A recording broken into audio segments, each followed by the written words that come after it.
invito a questo interessantissimo simposio. Grazie a Chantal Pradine per avermi Bonjour à toutes et à tous. Merci de m'avoir invité à ce colloque très intéressant. Merci à Chantal. Je suis donc Marco Cadini de l'Université de Cagliari. Je voudrais vous parler du patrimoine des rues et avenues bordées d'arbres de cette ville. Voilà, c'est une ville qui vit avec les arbres. Elle a aussi une vie urbaine complexe et une partie de son développement urbain historique a été construite avec le patrimoine arboré. Donc nous avons voulu étudier ce phénomène de plus près et l'histoire nous a montré, comme le montre cette magnifique image de Paolo Uccello, à quel point les rues étaient bien entretenues et à quel point les arbres faisaient partie de la culture et de la civilisation européenne. Alors cette culture planter des arbres pour leur beauté, mais aussi pour la reconnaissance du prestige urbain de la ville, pour des raisons d'utilité, mais aussi pour l'amour du vert, pour l'odeur, pour les parfums, pour le monde des jardins et la perception de la félicité dérivée de la nature, je dirais. Ces aspects sont bien documentés depuis le Moyen Âge jusqu'à la Renaissance. Alors, ces dernières années, nous avons effectué des recherches dans les archives pour identifier le nom des arbres, le nombre, les endroits où ils étaient plantés au cours de l'histoire, et ce qui nous a également permis de voir comment les artistes voyaient les arbres et comment leurs yeux consignaient un peu leur relation avec l'architecture. Et une estampe particulièrement intéressante du 19e siècle nous parle des promenades publiques près du Palais Royal, dans le château de la ville. Donc vous avez une gravure. Cette gravure et les promenades publiques de l'image nous font comprendre quelque chose de plus. C'est-à-dire il s'agit de promenades publiques que les Anglais ont codifiées à la fin du XVIIIe siècle avec des règlements et des lois afin que les citoyens se voient reconnaître le droit de se promener dans des lieux publics avec de la verdure, des arbres, parce que cela crée du bien-être et le bien-être crée de la santé publique et la santé publique est très propice à la vie de la nation. Et donc les jardins publics sont donc rapidement devenus une institution européenne. Et les citoyens aimaient se promener et montrer leur famille, par exemple, comme c'est le cas ici, de manière élégante. Alors, il y avait des promenades sous les arbres. Enfin, c'était un moment important de la vie sociale. Et donc, nous allons parler un peu dans quelques minutes. Nous allons analyser un peu les boulevards bordés d'arbres ou arborés de Cagliari en les associant donc aux étapes de la croissance urbaine d'une ville médiévale au fil du temps. Et donc, je veux dire brièvement que nous avons étudié sa relation avec la mer et sa relation avec les expansions urbaines qui se développent systématiquement au fil du temps.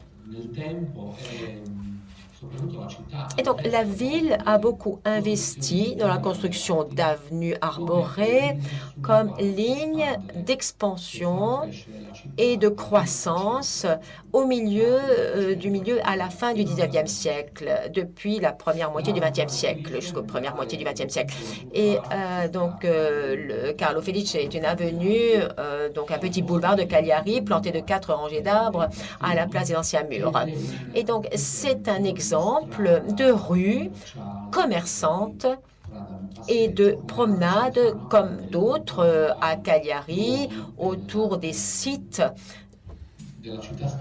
de la ville historique le long du périmètre des anciens murs.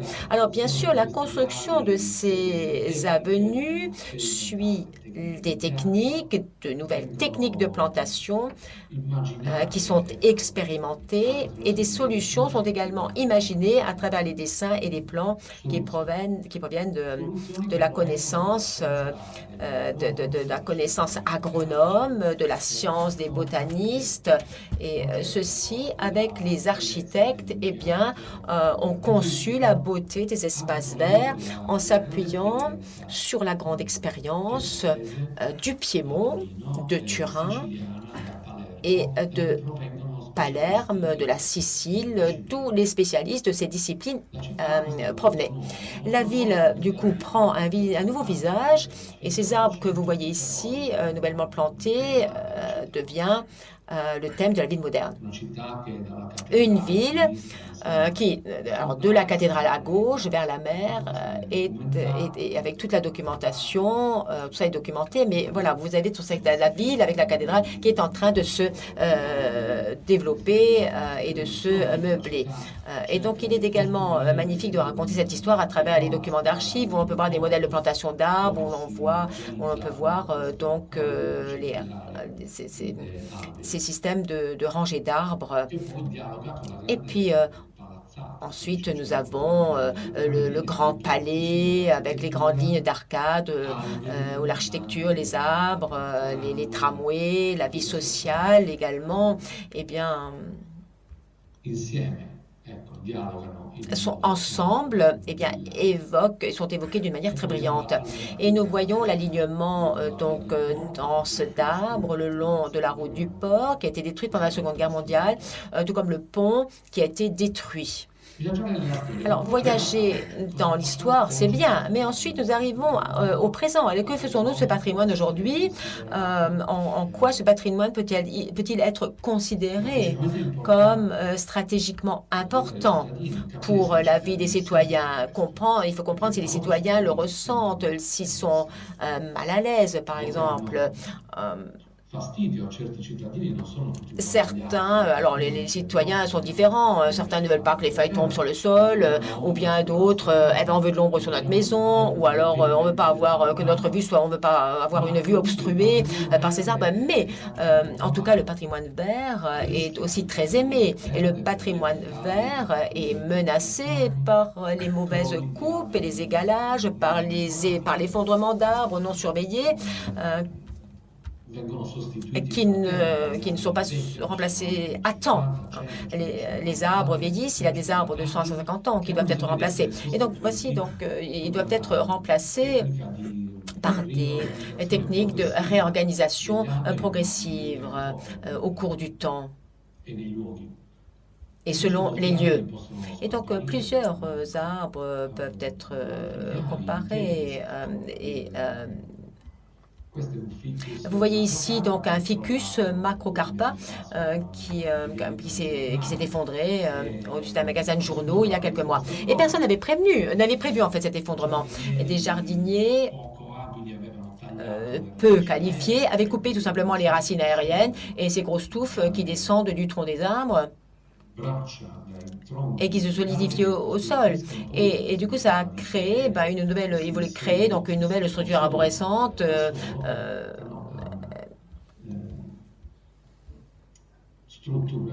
voilà, et créer donc cette nouvelle structure assez intéressante. Et donc, il s'agit ici d'eucalyptus près de la marina, et donc la photo parle d'elle-même en fait. D'autres avenues de la ville également. Voici les jacarandas. Vous avez d'autres ficus également. Et les citoyens se plaignent. Est-il juste ou non d'abattre les arbres comme ceci? Ils veulent de l'ombre en été. Ils demandent des choses, en fait. Alors, sauvons les arbres. Voilà. Et c'est ce que de nombreux citoyens de Cagliari ont crié sur les réseaux sociaux pour demander plus d'attention et une meilleure planification dans l'entretien des arbres, une attention pour la gestion de ces arbres. Et c'est une attention qui existait déjà dans le passé. Il y a 67 ans, le 20 novembre, Cagliari a célébré donc la fête des arbres, une fête où les arbres sont les amis des citoyens. Il y a des fêtes qui sont organisées parce que les arbres sont plantés, parce que de nouveaux parcs sont créés. Et nous avons besoin de ces fêtes, même si c'est la dernière dont je me souviens pas parce que je n'étais pas encore née. Et donc, pour en revenir à aujourd'hui, j'ai demandé à 5 photographes de faire leur propre reportage, de parler des arbres à travers leur appareil photo. Et donc 5 photographes d'horizons différents, d'âges différents, qui ont construit leur propre exposition avec ces drones, avec des techniques très intéressantes du reste, et qui ont commencé à photographier la ville à différents endroits où, d'après des recherches d'archives, de grands arbres avaient été plantés en particulier. Alors nous voyons l'amphithéâtre romain dans la partie haute de la ville avec de grands arbres, des avenues résidentielles, avec des ficus, et on voit la relation avec les étangs, avec l'eau de mer. Nous voyons ici la Via Trieste, une avenue très importante pour la ville, où les arbres ont été plantés depuis la fin du 19e siècle, où la ville s'est développée. Les arbres sont donc très présents dans cette ville, mais parfois très fragmentés également. Par exemple, si dans certains endroits, on voit la beauté des jacarandas, eh bien, ces arbres violets qui caractérisent la ville, eh bien, on voit par contre des lacunes par ailleurs dans d'autres endroits, comme le ficus que nous avons admiré tout à l'heure, au moins coupé 2 fois par l'effondrement sur le kiosque à journaux, dans cette photo. Et cette autre photo est intéressante, qui a été prise donc d'en haut et qui montre qu'une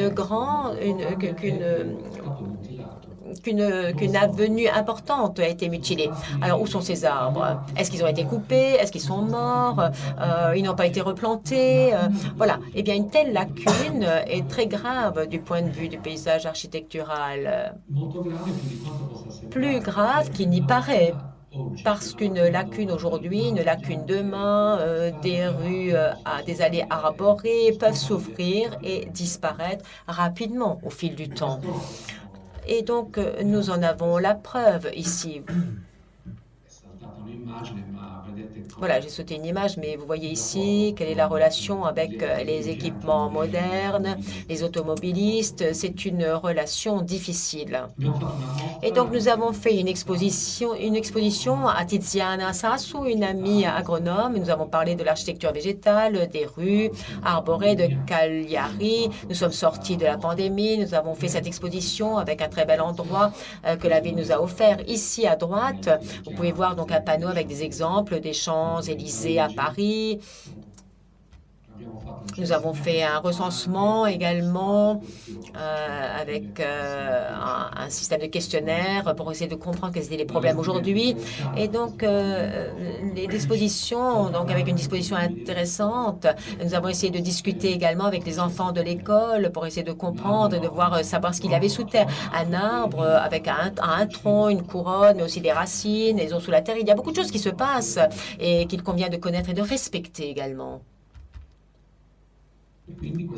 Et donc, cette exposition a également parlé, informé les citoyens de certains aspects importants, comme cette rue que vous voyez ici, qui est une avenue bordée d'arbres, qui est très agréable et qui montait vers la ville historique, vers les tours médiévales, vers les remparts de la ville. Et donc, cette avenue a été détruite par le temps et la négligence. Il ne reste que 2 arbres du tracé original. Et vous pouvez voir à quoi il ressemblait sur cette vieille photo. Et ce que je veux dire, quand on dit qu'une avenue bordée d'arbres peut mourir, parce que personne ne se soucie de vérifier que son tracé d'origine a été préservé. Et au fil des décennies, des avenues peuvent être détruites, comme celle-ci, dans un autre quartier de la ville qui monte vers les murailles, vers les remparts, et seuls 3 de ces 24 arbres qui grimpent un à un vers la tour d'entrée médiévale, eh bien, ont disparu un après l'autre par manque d'intelligence. Voici donc à droite ma collègue Tiziana Sassou qui m'a aidé à l'organisation de cette exposition. Voilà, je crois que je peux vous dire au revoir, vous saluer. Je vous remercie pour votre attention. Et je suis désolée de ne pas être parmi vous, mais je vous adresse mes meilleures salutations. Et quoi qu'il en soit, si des personnes sont intéressées par le catalogue de l'exposition, eh bien, vous pouvez très facilement le télécharger sur le site web. Ils sont en libre accès. Merci encore et au revoir.